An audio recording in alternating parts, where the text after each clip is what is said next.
Hello everyone, welcome to how to solve this very nice radical equation x squared minus 9x plus 20 equal to the square root of 10x minus 20. Our job is to find all possible values of x. So let's start. This left hand side can be factorized as x squared. Break this negative 9x into two terms, negative 4 times x minus 5 times x plus 20. From these two terms we can factor out x in bracket left x minus 4. From these two terms we can factor out negative 5 in bracket left x minus 4.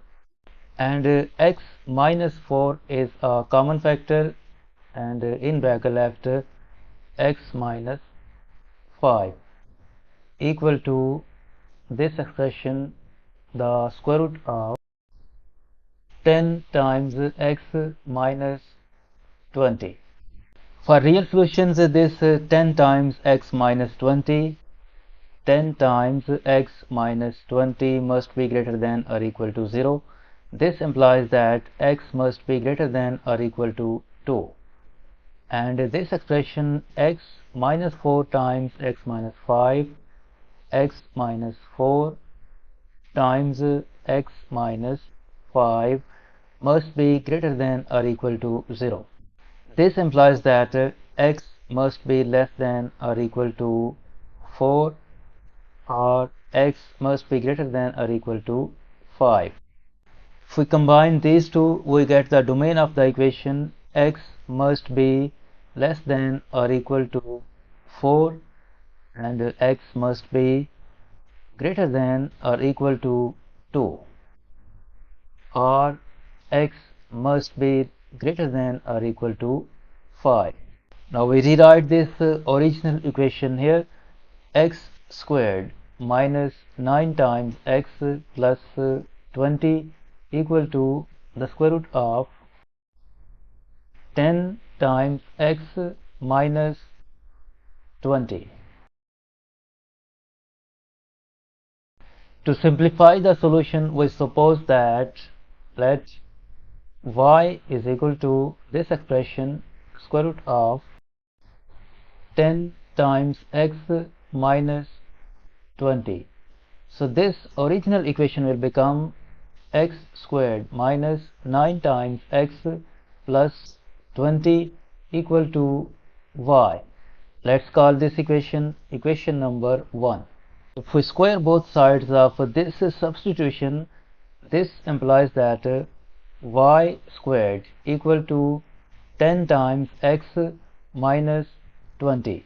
Move these two terms to the left hand side. This implies that y squared minus 10 times x plus 20 equal to 0. Let's call this equation equation number 2. And from equation 1 we subtract equation 2. So we write this equation 2 below this equation 1. Equation 2 is y squared minus 10 times x plus 20 equal to 0. This is equation number 2, and we subtract these two equations. Since we are subtracting, this negative sign will become positive, this positive will become negative, and this cancelled out. We are left with x squared minus y squared. 10x minus 9x will become plus x equal to y minus 0 will become y. Move this y to the left hand side. This will become x squared minus y squared plus x minus y equal to 0. By using this algebraic identity, a squared minus b squared equal to a plus b times a minus b. This x squared minus y squared will become x plus y times x minus y, and from these two terms we can factor out plus 1 in bracket left x minus y equal to 0. This x minus y is a common factor, so we factor out this x minus y, and in bracket left x plus y plus 1 equal to 0. Either this expression x minus y is equal to 0, or this expression x plus y plus 1 equal to 0. From this equation, if we move this negative y to the right hand side, this implies that y is equal to x. And from this equation, if we move this x and this plus 1 to the right hand side, this implies that y is equal to negative x minus 1. Now, because we have supposed that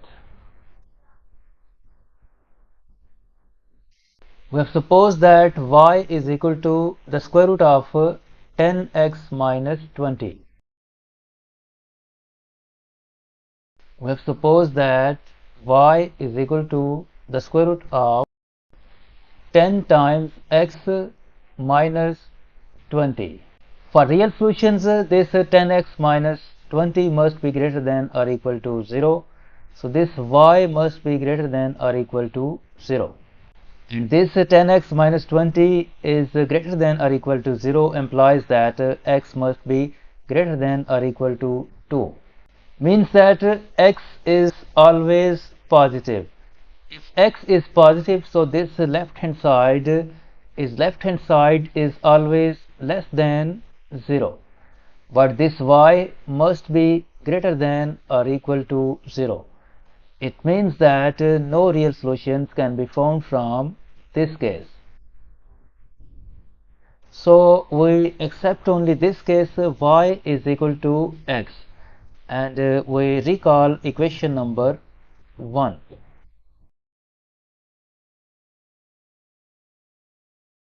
Equation 1 is x squared minus 9x plus 20 equal to y.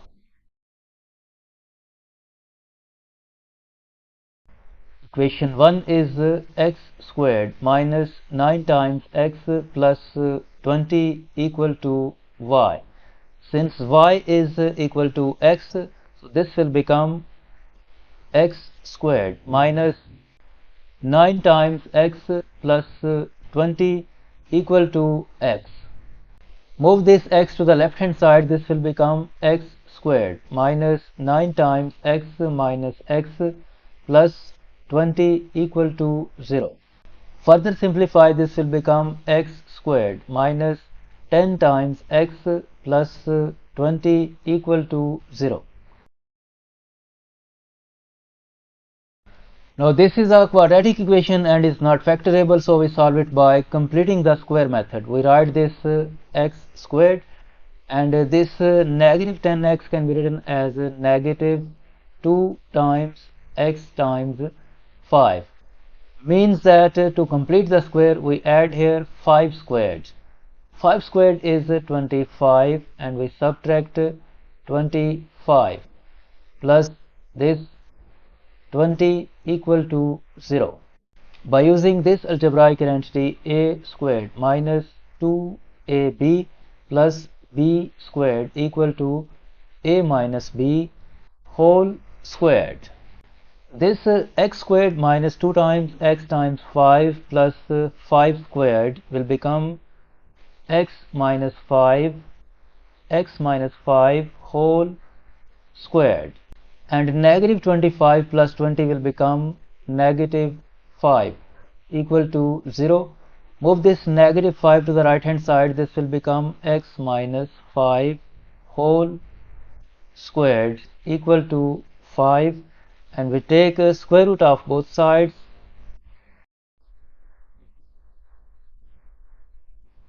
So this square will be cancelled out with this square root, and we are left with x minus 5 equal to plus minus root 5. Move this negative 5 to the right hand side, this will become x is equal to 5 plus minus root 5.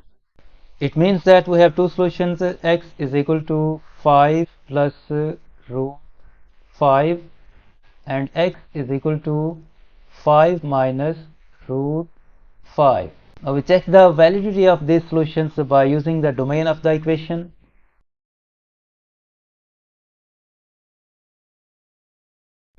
The domain is x must be less than or equal to 4 and x must be greater than or equal to 2, or x must be greater than or equal to 5.